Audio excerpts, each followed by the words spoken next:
Hello friends, welcome to our channel fast tech Ravi. Basically हम लोग अभी क्या कर रहे हैं, दो टॉपिक्स लगातार हम लोग सीख रहे हैं, पढ़ रहे हैं। एक हमारा वेबसाइट डेवलपमेंट का और दूसरा हमारा डीसीए का टॉपिक, जिसमें हम लोग माइक्रोसॉफ्ट वर्ड पे कमांड करना सीख रहे हैं कि कैसे हम हर एक मॉड्यूल पे माइक्रोसॉफ्ट वर्ड में काम कर सकते हैं। और अभी जो आपका टॉपिक है वो सबसे इंपॉर्टेंट टॉपिक है, क्योंकि ये आपको एमएस ऑफिस में हर एक जगह मिलेगा, इंसर्ट। क्योंकि इंसर्ट जो है, मैंने पहले भी बताया कि 50% जो हमारा कोर्स है वो इंसर्ट के बेसिस पे है। और हम लोग इंसर्ट में भी अभी टॉपिक चर्चा कर रहे थे टेबल के बारे में, है ना। तो टेबल को हम लोग सीख रहे थे। तो चलिए माइक्रोसॉफ्ट वर्ड में हम लोग टेबल के बारे में देखते हैं कि कैसे हम लोग टेबल को और भी मॉडिफाई कर सकते हैं और क्या क्या यहाँ पे चेंजेस लेकर के आ सकते हैं और किस तरीके से हम बेहतर टेबल क्रिएट कर सकते हैं और क्या क्या इसमें फीचर्स है। जैसे मैंने लास्ट वीडियो में टेबल का जो मैंने वीडियो क्रिएट किया था, उसमें मैंने आपको हाइट एंड विड्थ तक बता दिया था, एक्सप्लेन कर दिया था कि कैसे हम लोग हर एक सेल का, हर एक रो और कॉलम का अपने हिसाब से हाइट विड्थ चेंज कर सकते हैं। यहाँ पे अब जो आपका टॉपिक है वो है अलाइनमेंट के ऊपर, सॉर्टिंग और डेटा को हैंडल करने के बेसिस पे हमारा कुछ अब टॉपिक है। बहुत ही इंपॉर्टेंट टॉपिक है, ध्यान समझिएगा, काफी खास टॉपिक है। जैसे यहाँ पे ध्यान से देखिए, अलाइनमेंट की अगर हम बात करते हैं तो अलाइनमेंट कब होता है, जब टेक्स्ट हमारे पास रहता है। मान लिया जाए ए है, बी सी, ऐसे ही मैं कुछ टेक्स्ट लिख देता हूं, एफ जी एच आई जे के। काफी सिंपल वीडियो है, ध्यान से देखिएगा। मान लिया जाए इस तरीके से, तो अभी देखिए जब भी हम अलाइनमेंट करते हैं तो यहाँ पे कितने अलाइनमेंट है, 9 टाइप के अलाइनमेंट है। 9 टाइप कैसे, वो ध्यान से देखें। यहाँ पे मैं थोड़ा आपको एक्सप्लेन करता हूँ इस चीज को कि अलाइनमेंट में क्या क्या होता है। ये जैसे मान लिया जाए कोई बॉक्स है, तो इस बॉक्स में बेसिकली अगर ध्यान से देखिएगा तो 9 पोजीशन है। एक ये पोजीशन, एक ये पोजीशन, एक ये पोजीशन, एक ये पोजीशन, ये इस तरीके से यहाँ पे बेसिकली किसी भी बॉक्स में हमारा 9 पोजीशन तैयार किया गया है। इस तरीके से यहाँ पे किस पोजीशन को क्या बोलते हैं उसे भी हम थोड़ा एक्सप्लेन करते हैं, देखते हैं। जो हमारा फर्स्ट वाला पोजीशन है इसे हम बोलते हैं TL. TL means top left, top में सबसे ऊपर। ये क्या है, ये है आपका टॉप सेंटर, ये आपका टॉप राइट। वैसे ही ये क्या हो जाएगा, centre left, centre centre, centre right. ये आपका क्या हो जाएगा, bottom left, bottom centre, bottom right. तो हम इसी तरीके से किसी भी सेल में, किसी भी बॉक्स में इस 9 तरीके के अरेंजमेंट को अप्लाई कर सकते हैं। वही 9 ये अलाइनमेंट आपको अरेंजमेंट यहाँ पे दिखाया गया है। Top left, top centre, top right. ये आपका क्या है, centre left, centre centre, centre right. ये क्या है, bottom left, bottom centre, bottom right. इस तरीके से 9 अलाइनमेंट है। यहाँ पे देखिए कैसे करते हैं। मैं यहाँ पे पूरे टेबल को सिलेक्ट करता हूँ, थोड़ा सा हाइट विड्थ इसका बढ़ाते हैं, हाइट भी बढ़ाते हैं, थोड़ा सा विड्थ भी बढ़ाते हैं। अब थोड़ा और अच्छा होगा।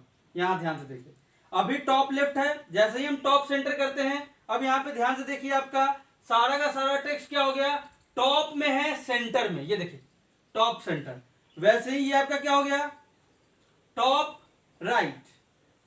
मैं पूरे टेबल को सिलेक्ट किया हूं, इसलिए पूरे टेबल में डेटा अरेंज हो रहा है। ये देखिए सेंटर लेफ्ट, सेंटर सेंटर, कितना इजी है, centre right, bottom left, bottom centre, bottom right. तो इस तरीके से हम टेबल में आसानी से अरेंजमेंट कर सकते हैं, जहां चाहे वैसे अलाइन कर सकते हैं। अगर आपको किसी पार्टिकुलर सेल को करना है, आप उस सेल को सिलेक्ट कीजिए, उस पर अप्लाई कीजिए। पार्टिकुलर रो में चेंज करना है, पार्टिकुलर रो में कीजिए। जैसे मान लिया जाए हम यहाँ फर्स्ट रो में कुछ चेंज करना चाहते हैं, तो मैं अब क्या किया, सिर्फ मैंने फर्स्ट रो को सिलेक्ट किया है। अब यहाँ पे हम फर्स्ट रो में कुछ चेंज करना चाहते हैं, इस तरीके से सेंटर सेंटर। तो ये देखिए फर्स्ट रो में सेंटर सेंटर, बाकी में डिफरेंट।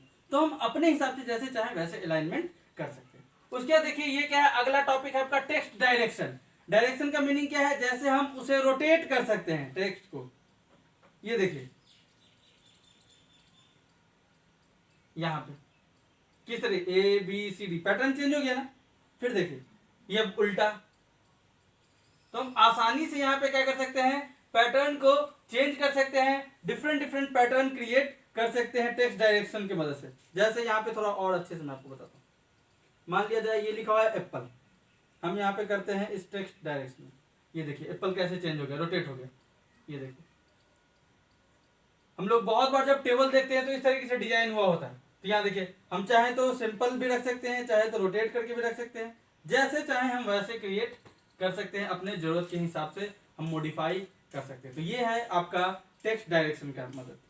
अगला है आपका cell margin. Cell margin basically क्या करता है, इसको समझने के लिए हम यहाँ पहले क्या करते हैं, ये देखिए अभी क्या है, एकदम कॉर्नर में ये चिपका हुआ है। मार्जिन का मतलब होता है स्पेस, स्पेस देना। तो हम यहाँ पे देखते हैं सेल मार्जिन मैंने किया।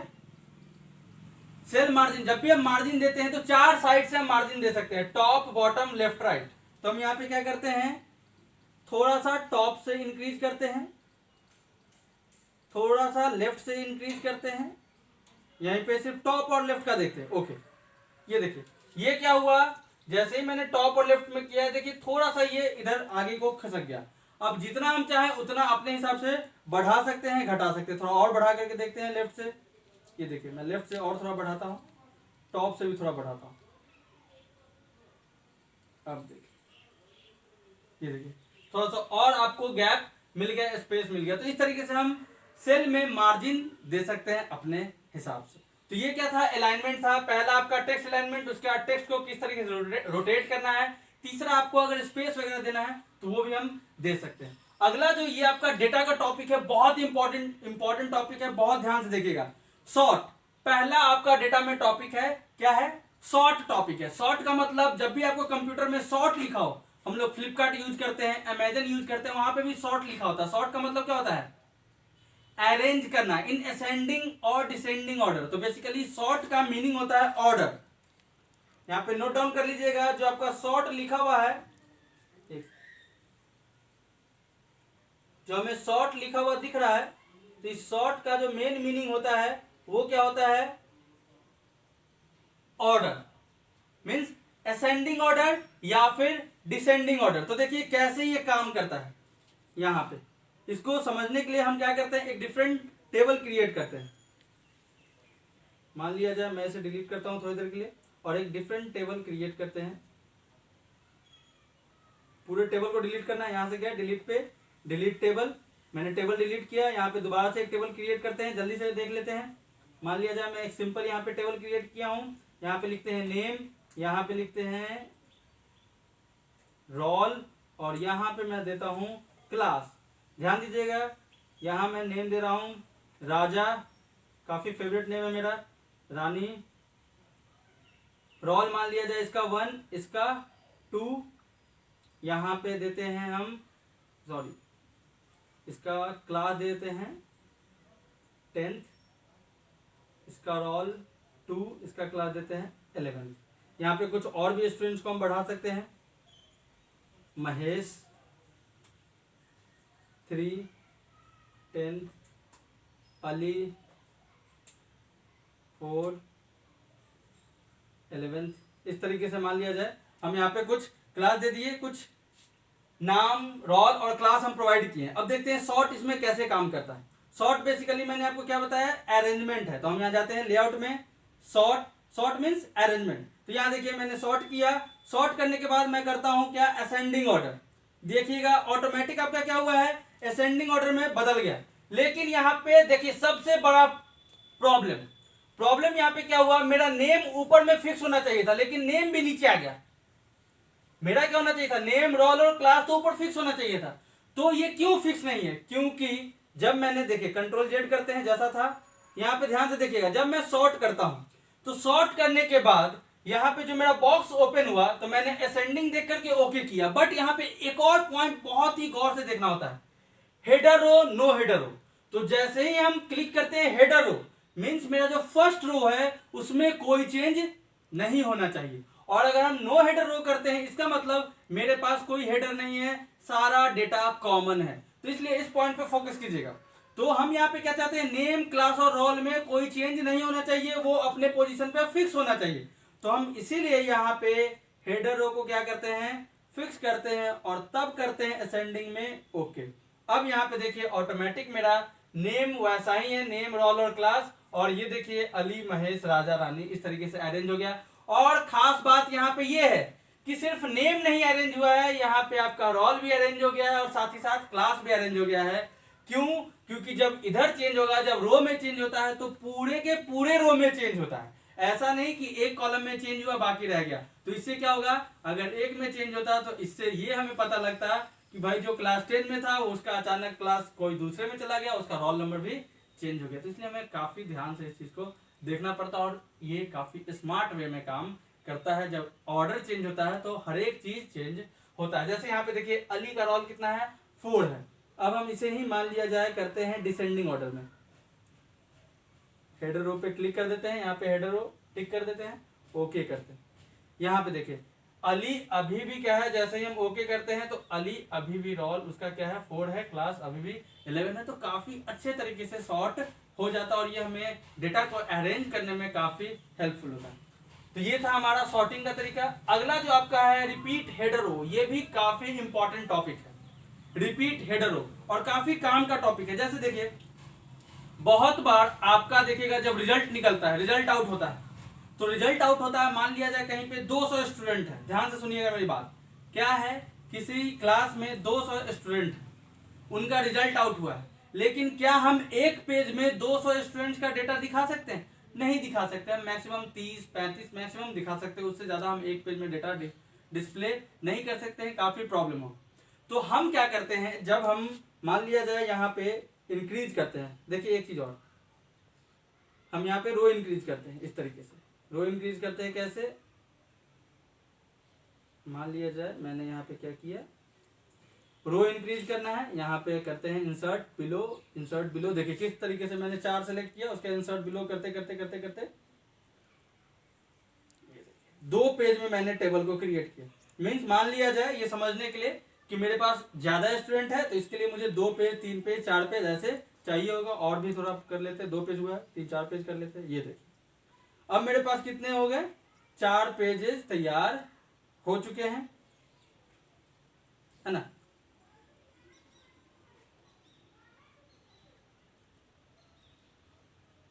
सॉरी अभी 3 ही है, एक और पेज तैयार करते हैं। ये हो गया 4 पेज। अब यहाँ पे ध्यान से देखिए, जब अगर मान लिया जाए सारा चारों का चारों पेज में रिजल्ट फिल होगा या डिटेल्स अगर फिल होगा, नेम क्लास रोल, है ना, तो यहाँ पे बेसिकली अगर कोई स्टूडेंट सेकेंड पेज को देख रहा है, जब प्रिंट आउट निकलता है तो सेकेंड पेज में यहाँ पे नेम रोल नंबर क्लास कुछ है ही नहीं। ये देखिए अगर किसी बंदे का डिटेल्स है तो उसे ऊपर जाकर के मिलाना पड़ेगा कि भाई कौन से कॉलम में किस सब्जेक्ट का मार्क्स दिया गया है। तो इससे उसे समझने में काफी दिक्कत होगा, हमेशा ऊपर जाएगा फिर नीचे देखेगा, ऊपर जाएगा नीचे देखेगा। क्यों? क्योंकि यहाँ पे सिर्फ फर्स्ट पेज में हेडर है, सिर्फ फर्स्ट पेज में हेडर इसे बोलते हैं। जो फर्स्ट वाला मेरा रो होता है उसे हम हेडर रो बोलते हैं। तो यहाँ पे सिर्फ फर्स्ट रो ये फर्स्ट पेज में हेडर है, बाकी में हेडर नहीं है। तो ये टॉपिक इसी चीज को एक्सप्लेन कर रहा है, रिपीट हेडर रो। तो यहाँ पे देखिए हम जाते हैं अपने हेडर रो के पास, हमने कर्सर को कहाँ रखा, हेडर रो के पास रखा। ये देखिए कहीं पे भी आप हेडर रो में कहीं पे भी अपना कर्सर रख सकते हैं, या फिर आप हेडर रो को सेलेक्ट कर सकते हैं इस तरीके से। उसके बाद हम यहाँ पे क्लिक करते हैं रिपीट हेडर रो। देखिए यार जादू होगा, यहाँ पे मैंने क्लिक किया रिपीट हेडर रो। अब नीचे वाले पेजेस में जाकर के देखते हैं, ऑटोमेटिक आपका नेम रोल क्लास आ चुका है। देखिए कितना इजी टॉपिक है और कितना बेहतर हमारा काम कर सकता है।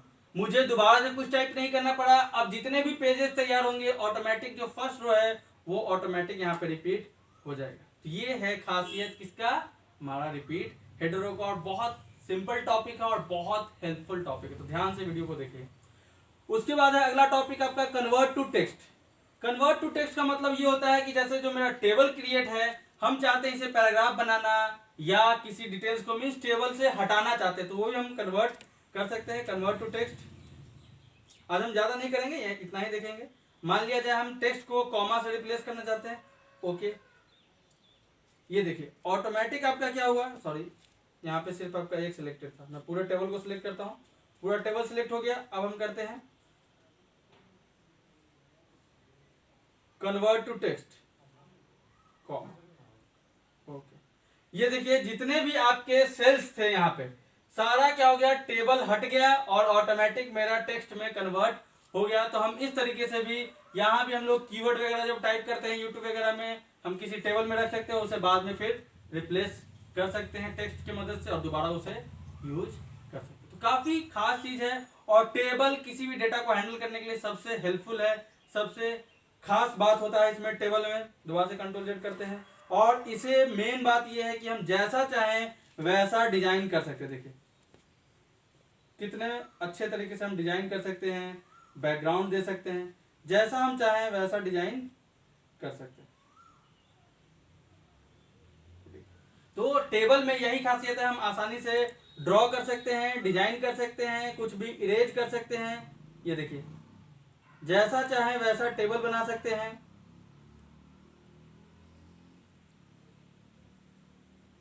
है ना।